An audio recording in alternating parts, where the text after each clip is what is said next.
And joining me on the line all the way from Nashville, it's great to be chatting to her again from the band Calamity Jane. We have got Lucy. G'day, Lucy. How are you today?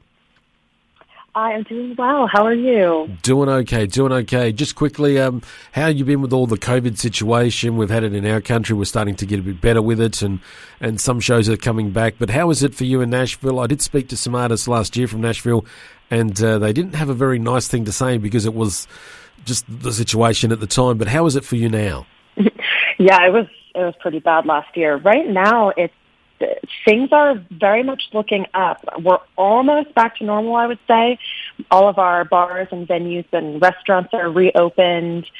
Most are operating at, a percentage of capacity. And, of course, everyone's still wearing masks when entering facilities and things like that indoors. But for the most part, we're getting back to our previously scheduled program. We're able to play shows again, and people are starting to come and visit Broadway again. So it's looking good. How has it been from not performing in front of an audience to now you are doing some shows with a crowd? Was there any nervousness and was there any anxiety about it? Because you sort of live off that feedback and that drug, I guess, for want of a better description of the audience. And when you don't have it and then you've got it back again, how was all that for you? Yeah, it's such a good point because it is really nerve-wracking, actually. And I've talked to a lot of other artists who have said they felt the same way when they did their first show after COVID, or, after quarantine at least. It is very nerve-wracking because you get in a routine, of course, of sort of getting this energy from the audience and riding that wave for a long time between shows. But when you haven't had a show in essentially a year, it almost feels like, okay, you're learning how to ride the bike again, and you don't quite remember how to behave in front of an audience right away. You're worried that you're going to say or do something awkward. You're just a little bit out of practice. So that was kind of strange, the first couple shows, but it is a very natural feeling, of course, once you get back into it, and something that we enjoy, luckily. It's getting all that muscle memory to come back, and because you exercise, your fingers and your voice and your body, and with your performing. And if you stop doing it, well, like any athlete, things return. So you got to keep doing it, and I can understand that nerve-wracking side of it. And I spoke with a singer recently who said to me that their first gig back, they were so worried about would their voice hold up because they hadn't sung for such a long time, and that just towards the end of the show they could feel it scratchy, and they realised, I need to keep doing some extra vocal exercises to get me through. So, I can understand. Yeah, it's very real for sure. Is there more optimism now heading into your summer with shows that things will start to open up and you'll be able to get out to see more people and get your music out there being played to a live crowd? There is a lot of optimism. I know, things are very slowly opening in terms of larger venues. So there are a decent amount of festivals that are reopening or at least announcing their rosters right now. Yeah. Some of those mid-level venues are still up in the air, and, a lot of the larger bars and clubs that Camille and I are used to playing at are still a little bit shaky. So, you never know if the show's going to get canceled or not still. Yeah. So it just depends on the venue. But there's a lot of positivity coming into the summer, and people are getting excited just having anything on the schedule. So that's been good. You mentioned you were talking with other artists and what they were going through. What's the support network like for all the artists where you are in Nashville, and do you get to mingle with any of the Aussies, and how have you found and what's sort of the relationship? I'm just curious about how you all get together and how you're communicating and coping with what's been going on over the last 12 months. Yeah, well, I think a lot of people really stuck to their close-knit communities during this time. It is such a small town that as soon as anything opens up, you run into everybody at all the same places.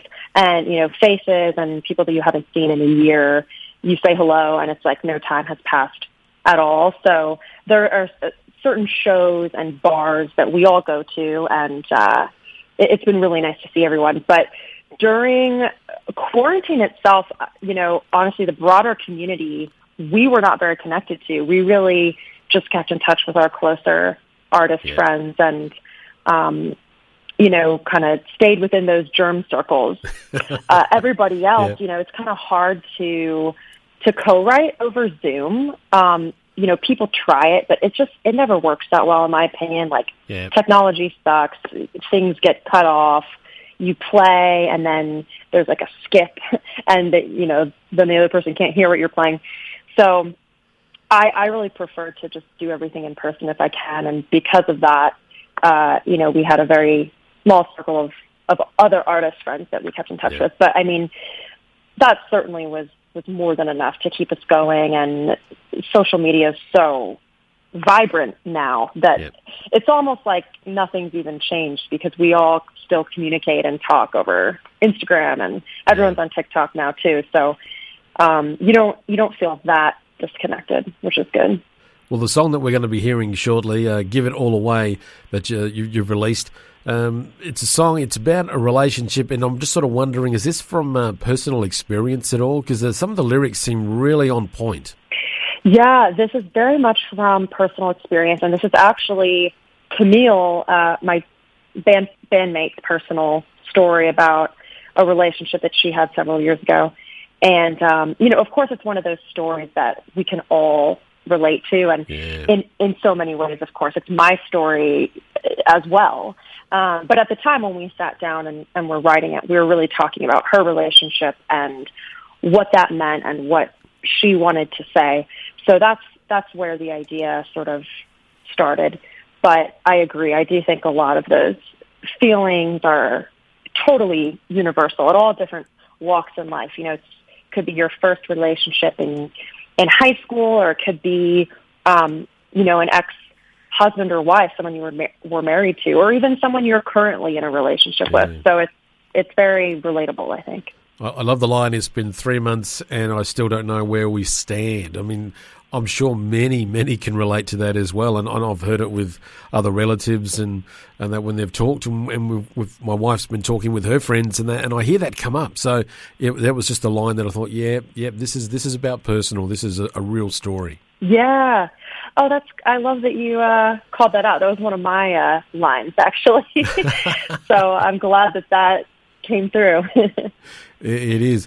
Is it hard when you're writing a song and you're being this personal about it? Do you feel that you cannot really open yourself up too much, and do you try and hold back? How does that work?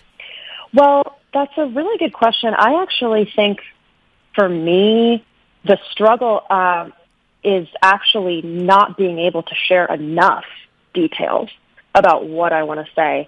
And everybody's different. I'm one of those people that very much wears my heart on my sleeve. I'm very open about personal experiences and what I'm feeling. I've always been this way. I am the opposite of a closed off person. I'm very emotionally available, if that makes sense. So when it comes to songwriting, I want to spill everything onto the page, and I want people to be able to see, this is the raw feeling, and I want people to be able to, ideally relate to that, of course. But then the challenge for me is, with a song, of course, you only have a certain amount of time and a certain amount of words to include all of those feelings in. So I actually sometimes struggle with narrowing it down, and, they say less is more, and a lot of times in songwriting that's true. So for me, it's actually difficult sometimes to just narrow down the story and the details to figure out which ones are most important and which ones are most relatable. And I'm just sort of thinking, hearing you say that, and you're putting it all out there, and then when you're performing it live, how do you manage to just keep a bit so that you can do it and go to that place to get that emotive performance out every time? Because if you give it all out, there might be times when you've got nothing left. So how do you manage to just keep that little bit there?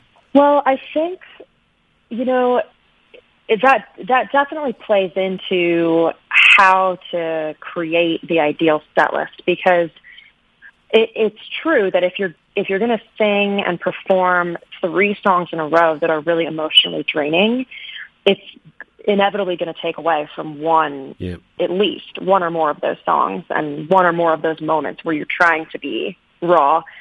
So, for us, we have a lot of variety in the songs that we write, and I think that's, something that can actually be psychoanalyzed on a deeper level. It's like we can't handle just wallowing in this moment of heartbreak all the time. We have to have something to lighten the mood and to lift our spirits. And so we have a lot of songs that, we're able to balance that heaviness with, I think. And that's how, even in a live show, we're able to get through it. Yes, I'm just sort of thinking about that, and you need to have that balance, and you lift people up, you bring them down, and you need to have that balance and that variety. So when are we going to get the chance to see you here in Australia? When are you going to come down under, Lucy? Because I know many would love to see you girls perform. So is there a possibility that could happen in the near future? You're planning something? Can you tease us? What's going on? Yes. Oh, I'm so glad you asked, because we are dying to get there in 2022. Our goal is to be there around March 2022. So I guess that would be summertime for you guys, is what we're really trying to shoot for. This year, of course, was not going to happen since there were still a lot of restrictions and the vaccine hadn't been out yet. But we're very much looking forward to that for next year. So we'll keep you all in the loop. All right, looking forward to that in March next year. So hopefully all go well and we can see you here.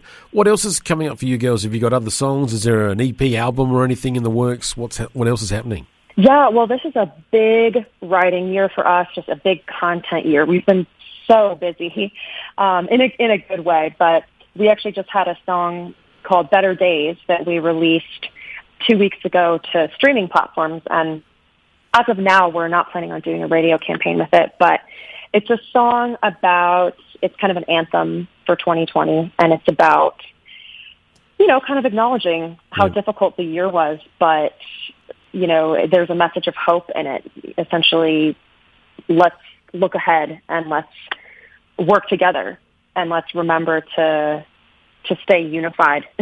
And that's what the song is about. So for anyone listening, we'd love for you to check it out. We just released the music video for that today, actually. So we've just been dropping little tidbits here and there, and we have another song that we're going to be in the studio for in a month, which we're planning to release as kind of a pre-summer song. So we're just full of material. We're going to be dropping new music every 2-3 months throughout this entire year. So there'll be a lot to share.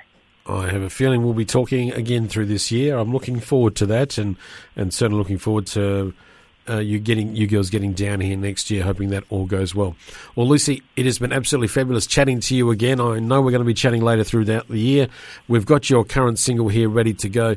Thank you so much for spending time with us today on Flow, and if you could please introduce it to all the Flow listeners. Absolutely, and thank you again so much for having me and all the support. Again, this is Lucy with Calamity Jane, and next up is our new single, Give It All Away.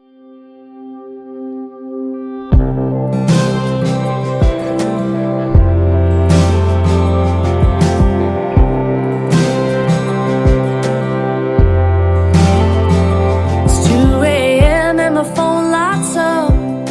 I know it's you again. It's about time for the bars, that's call. You just put your order in, and as you chug your beer, take a shot, I'll pack a bag and get into my car, and I'll give it all, give it all, give it all away. But that won't make you love me anymore. And no matter what I do, no matter what I say, tomorrow morning I'll be walking out the door. Yeah, just give it all away.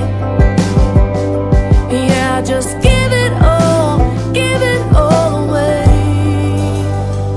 It's been 3 months and I'm so confused. I don't know where we stand.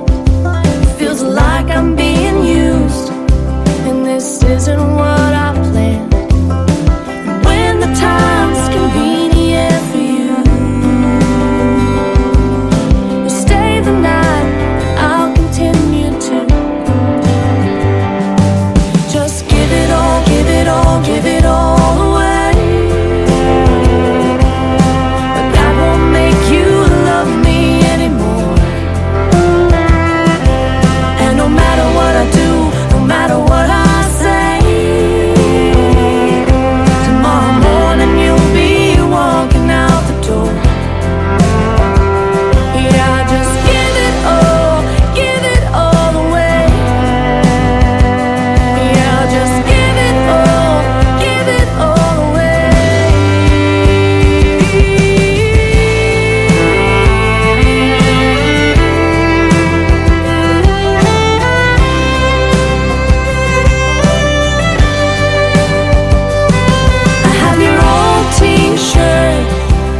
still smells like your cologne.